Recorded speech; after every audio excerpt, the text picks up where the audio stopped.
ಈ ಒಂದು ವಿಡಿಯೋದಲ್ಲಿ BCA ಫಸ್ಟ್ ಸೆಮಿಸ್ಟರಲ್ಲಿ ಮ್ಯಾಥಮೆಟಿಕ್ಸಲ್ಲಿ ಬರ್ತಕ್ಕಂಥ ಡಿಫರೆನ್ಷಿಯಲ್ ಕ್ಯಾಲ್ಕುಲಸ್ ಬಗ್ಗೆ ತಿಳ್ತಾ ಹೋಗೋಣ. ಈ ಡಿಫರೆನ್ಷಿಯಲ್ ಕ್ಯಾಲ್ಕುಲಸಲ್ಲಿ ಮೇಯ್ನಾಗಿ ಲಿಮಿಟ್ಸ್ ಬರುತ್ತೆ, ಆಮೇಲೆ ಕಂಟಿನ್ಯೂಸ್ ಫಂಕ್ಷನ್ ಅಂತ ಬರ್ತವೆ, ಕಂಟಿನ್ಯೂಟಿ ಅಂತ ಬರುತ್ತೆ, ಡೆರಿವೇಟಿವ್ ಅಂತ ಬರುತ್ತೆ, first order derivative, second order derivative ಅಂತ ಬರುತ್ತೆ. ಆಮೇಲೆ ಅವನ್ನ ಪ್ರಾಬ್ಲಮ್ಸ್ನ ಹೆಂಗ್ ಮಾಡೋದು ಅನ್ನೋದನ್ನ ಈ ವಿಡಿಯೋದಲ್ಲಿ ನೋಡ್ತಾ ಹೋಗೋಣ. ಮೊದಲಿಗೆ ಲಿಮಿಟ್ಸ್ ಅನ್ನೋದೇನಪ್ಪಾ ಅಂದ್ರೆ, let F of X is A function, then limit of f of x at some point x is equal to a is denoted by limit x tends to 0 f of x is equal to n.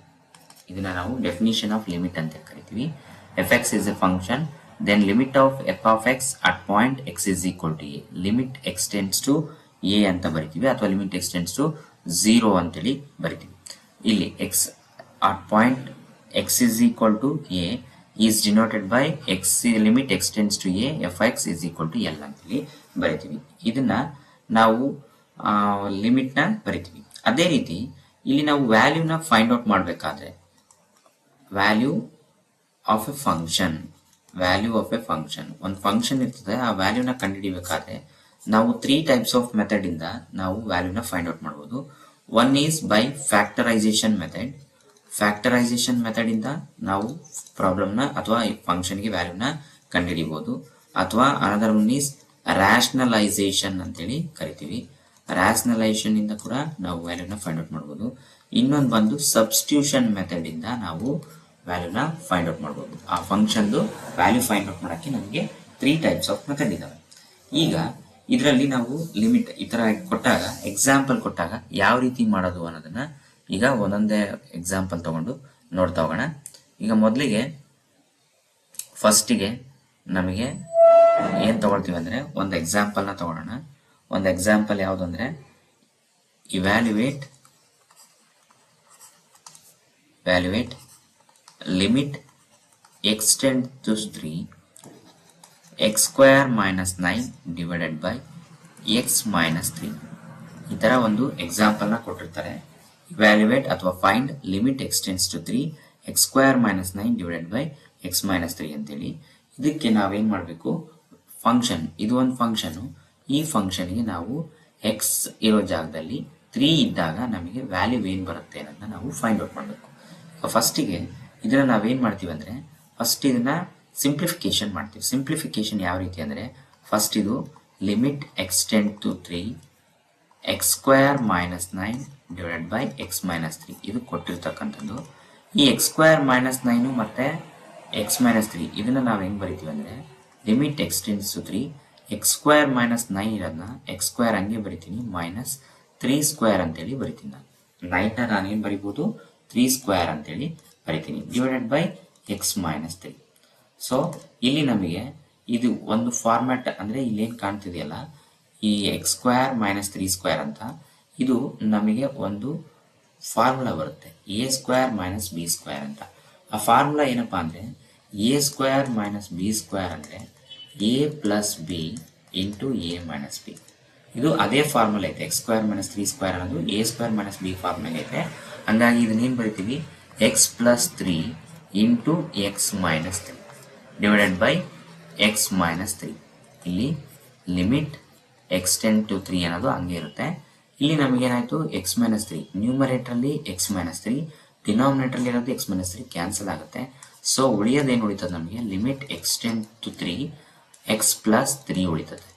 ಇಲ್ಲಿ ನಾವೇನ್ ಮಾಡ್ಬೇಕು ಇವಾಗ ಅಂದ್ರೆ, ವ್ಯಾಲ್ಯೂನ substitute ಮಾಡ್ತೀವಿ. ಯಾವ value, X tends to 3 ಅಂದ್ರೆ ಅರ್ಥ X is equal to 3 ಅಂತ ಅರ್ಥ. ಎಕ್ಸ್ ಇರೋ ಜಾಗದಲ್ಲಿ ನಾವೇನ್ ಮಾಡ್ಬೇಕು, 3 ನ ಇಡಬೇಕು. ಎಕ್ಸ್ ಇರೋ ಜಾಗದಲ್ಲಿ 3 ಇಟ್ರೆ 3 ಪ್ಲಸ್ 3 ಇಸ್ ಈಕ್ವಲ್ ಟು 6 ಆಗುತ್ತೆ. ಈ ತರ ನಾವು ವ್ಯಾಲ್ಯೂನ ಫೈಂಡ್ ಔಟ್ ಮಾಡ್ತೀವಿ. ಅದೇ ರೀತಿ ನೆಕ್ಸ್ಟ್ ಇನ್ನೊಂದು ಎಕ್ಸಾಂಪಲ್ ನ ನೋಡೋಣ. ಇನ್ನೊಂದು ಎಕ್ಸಾಂಪಲ್ ಅಲ್ಲಿ ಸೇಮ್ ಮತ್ತೆ ಏನ್ ಕೊಡ್ತಾನೆ, evaluate limit extend to 3 4x² plus 7 ಅಂತೇಳಿ ಕೊಡ್ತಾನೆ. ಇಲ್ಲಿ ಒಂದು ಫಂಕ್ಷನ್ ಏನ್ ಕೊಟ್ಟಾನೆ, 4x² ಪ್ಲಸ್ 7 ಅಂತ ಕೊಟ್ಟಾನೆ. ಈಗ ನಾವು ಇದು ಫಂಕ್ಷನ್ ಇಲ್ಲಿ ನಮಗೆ ಇವು ಏನಂದ್ರೆ it is in the form of fx plus gx form ನಾಗ ಇದೆ. ಅಂದ್ರೆ ಎರಡು ಫಂಕ್ಷನ್ ಇದಾವೆ ಅಂತ.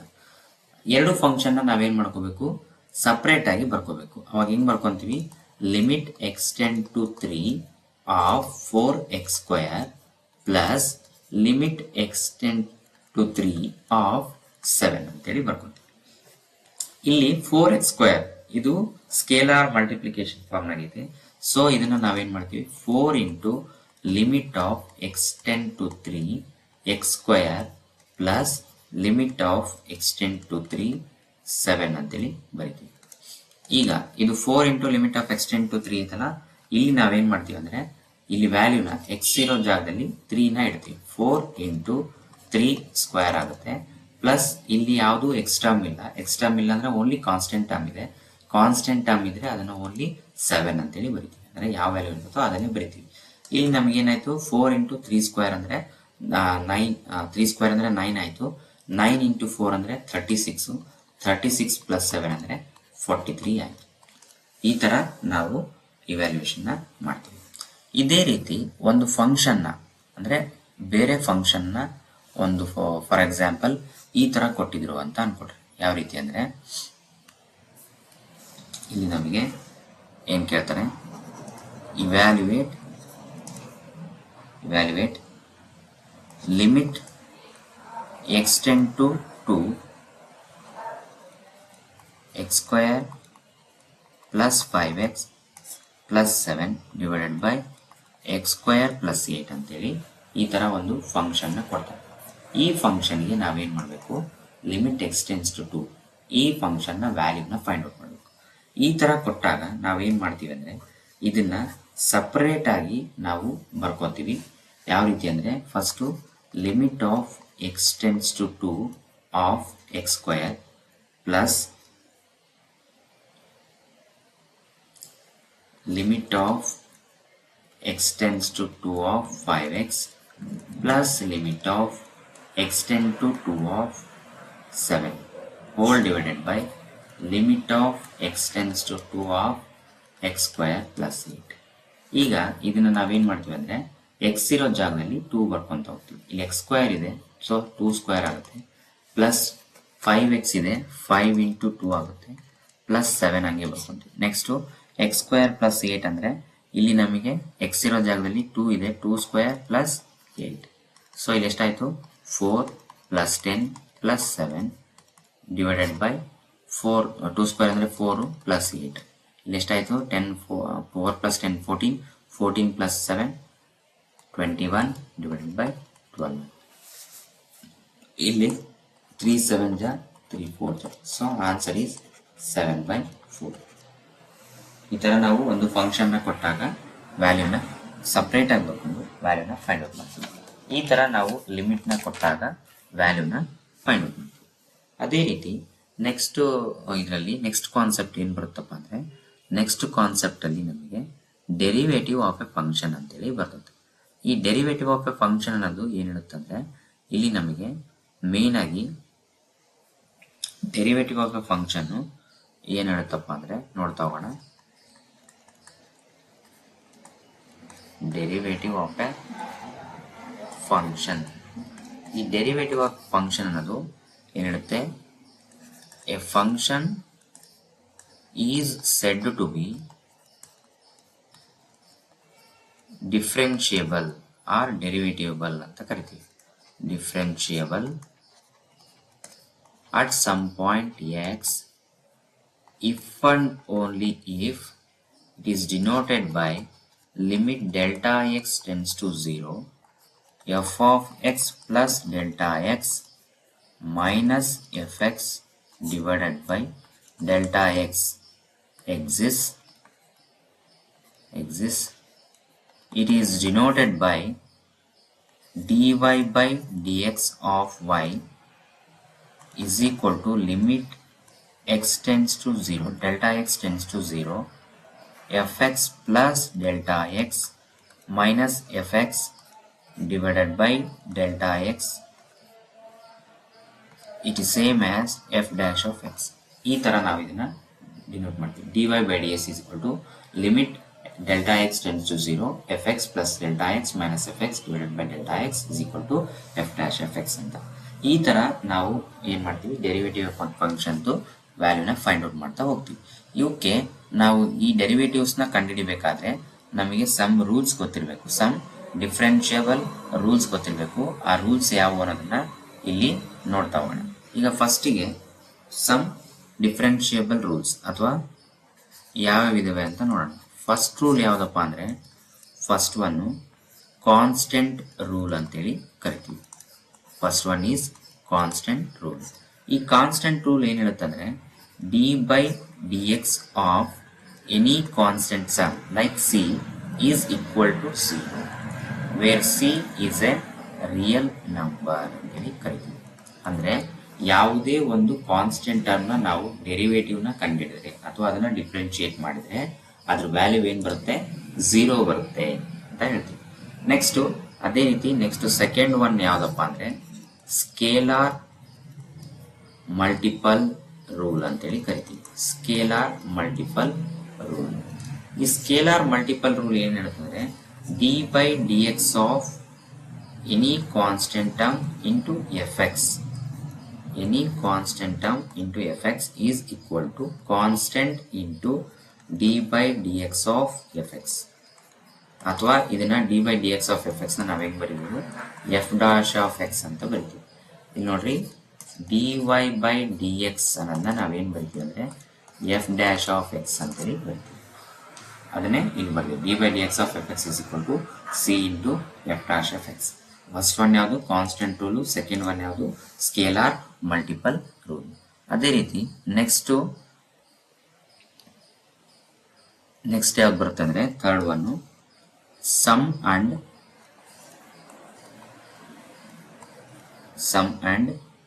Difference rule. Sum and difference rule.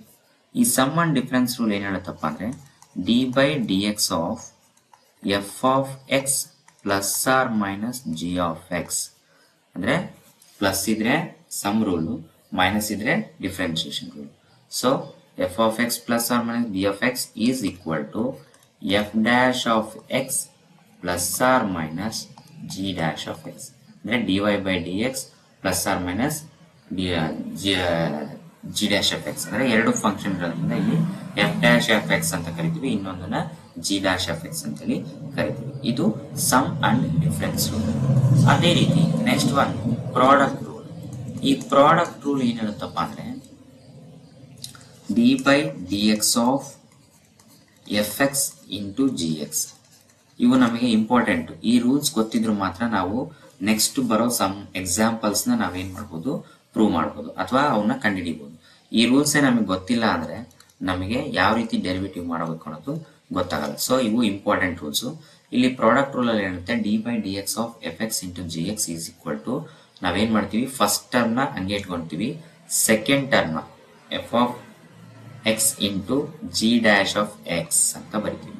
Plus ಮತ್ತೇನ್ ಮಾಡ್ತೀವಿ, ಸೆಕೆಂಡ್ ಟರ್ಮ್ ನ ಹಂಗೆ ಇಡ್ತೀವಿ, ಜಿ ಡ್ಯಾಶ್ ಆಫ್ ಎಕ್ಸ್ ನ ಹಂಗೆ ಇಡ್ತೀವಿ. ಫಸ್ಟ್ ಫಂಕ್ಷನ್ ನ ನಾವೇನ್ ಮಾಡ್ತೀವಿ, ಡೆರಿವೇಟಿವ್ ನ ಕಂಡುಹಿಡಿತೀವಿ. So f x into g dash of x plus g dash of x into f dash of x. ಅಥವಾ ಇದನ್ನ ಯಾವ ರೀತಿ ಮಾಡ್ಬೋದು ಅಂದ್ರೆ ಫಸ್ಟಿಗೆ ನಾವು ಫಸ್ಟ್ ಫಂಕ್ಷನ್ ನ ಡೆರಿವೇಟಿವ್ ನ ಬರಿತೀವಿ, ಇನ್ನೊಂದು ಹಂಗೆ ಬರ್ಕೊಂತೀವಿ. ಅದೇ ರೀತಿ ಸೆಕೆಂಡ್ ಟರ್ಮ್ ನ ಫಸ್ಟ್ ಟರ್ಮ್ ಹಂಗೆ ಬರ್ಕೊಂಡು ಸೆಕೆಂಡ್ ಟರ್ಮ್ ನ ಡೆರಿವೇಟಿವ್ ನ ಬರಿತೀವಿ. ಈ ತರ ಬರೀಬಹುದು. ಇದು ಪ್ರಾಡಕ್ಟ್ ರೂಲ್. ಸಮ್ ರೂಲ್ ಏನಿರುತ್ತೆ f of x plus or minus g of x is equal to f dash of x plus or minus g dash of x ಅಂತ ಹೇಳುತ್ತೆ. ಪ್ರಾಡಕ್ಟ್ ರೂಲ್ ಬಂದ್ಬಿಟ್ಟು d by d x of f x g x is equal to f x into g dash of x plus g x into f dash of x ಅಂತ ಹೇಳುತ್ತೆ. Next ಅದೇ ರೀತಿ next one rule ಯಾವ್ದಪ್ಪ ಅಂದ್ರೆ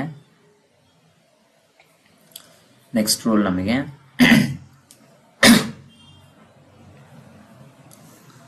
next rule ಬಂದ್ಬಿಟ್ಟು power rule.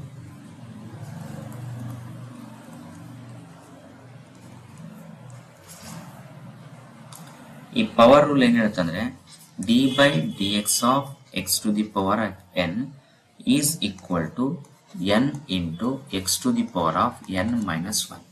ಅಂದ್ರೆ ಒಂದು term ನ ನಾವು x to the power of n power rule ಮಾಡಿದಾಗ n into x to the power of n minus 1 ಬರುತ್ತೆ. ಇದು ಪವರ್ ರೂಲ್. ನೆಕ್ಸ್ಟ್ ಅದೇ ರೀತಿ ನೆಕ್ಸ್ಟ್ ಒನ್ ಯಾವುದು ರೆಸಿಪ್ರೋಕಲ್ ರೂಲ್. ಈ ರೆಸಿಪ್ರೋಕಲ್ ರೂಲ್ ಏನ್ ಹೇಳುತ್ತಪ್ಪ ಅಂದ್ರೆ reciprocal rule is equal to d by dx of 1 by f of x is equal to f dash of x divided by fx whole square. ಅಂದ್ರೆ is reciprocal rule 1 by fx ಇತ್ತಪ್ಪ ಅಂದ್ರೆ ಅದನ್ನ ನಾವೇನ್ ಮಾಡ್ತೀವಿ numerator ಅಲ್ಲಿ differentiation ನ ಮಾಡ್ತೀವಿ, ಕೆಳಗಡೆ ಅದರದ್ದು ಸ್ಕ್ವೇರ್ ಮಾಡ್ತೀವಿ F of x whole square. ಇದು ನಮಗೆ ರೆಸಿಪ್ರೋಕಲ್ ರೂಲ್ ಆಗುತ್ತೆ. ನೆಕ್ಸ್ಟ್ ಅದೇ ರೀತಿ ಕೋಶಂಟ್ ರೂಲ್. ಕೋಶಂಟ್ ರೂಲ್ ಏನ್ ಹೇಳುತ್ತಂದ್ರೆ ಕೋಶಂಟ್ ರೂಲ್ ಈಸ್ ನಮಗೆ d by d x of f x divided by g x is equal to g of x into f dash of x minus f x into g dash of x divided by g dash of x whole square. ಇದು ನಮಗೆ reciprocal. ಇವಿಷ್ಟು rule ನಮಗೆ ಗೊತ್ತಿದ್ವು ಅಂದ್ರೆ ನಾವು ಈಸಿಯಾಗಿ ಕೊಡ್ತಕ್ಕಂಥ ಪ್ರಾಬ್ಲಮ್ಸ್ಗಳನ್ನ solve ಮಾಡಬಹುದು. One by one ಕರೆಕ್ಟಾಗಿ ನೋಡ್ಕೊಂತ ಹೋಗ್ರಿ. ಫಸ್ಟ್ ಒನ್ ನಮಗೆ ಏನು ಬರುತ್ತಂದ್ರೆ ಕಾನ್ಸ್ಟೆಂಟ್ ರೂಲ್ ಬರುತ್ತೆ, ಅದಾದ್ಮೇಲೆ ಸ್ಕೇಲಾರ್ ಮಲ್ಟಿಪಲ್ ರೂಲ್ ಬರುತ್ತೆ, ಸಮ್ ಅಂಡ್ ಡಿಫರೆನ್ಸ್ ರೂಲ್ ಬರ್ತದೆ, product rule, power rule, reciprocal rule, quotient rule. ಈ ತರ ನಮಗೆ ಡಿಫ್ರೆಂಟ್ ಫಾರ್ಮ್ಸ್ ಅಲ್ಲಿ ಬರ್ತವೆ. ಇವಿಷ್ಟು ನಮಗೆ ಗೊತ್ತಿದ್ವು ಅಂದ್ರೆ ನಾವು ಈಸಿಯಾಗಿ ಪ್ರಾಬ್ಲಮ್ನ ಸಾಲ್ವ್ ಮಾಡ್ಬೋದು. ಯಾವ ರೀತಿ ಅನ್ನೋದನ್ನ ಈಗ ನೆಕ್ಸ್ಟ್ ನೋಡ್ತಾ ಹೋಗೋಣ. ಫಸ್ಟಿಗೆ ಕ್ವಶನ್ ಈ ರೀತಿ ಕೊಟ್ಟಿರ್ತಾರೆ.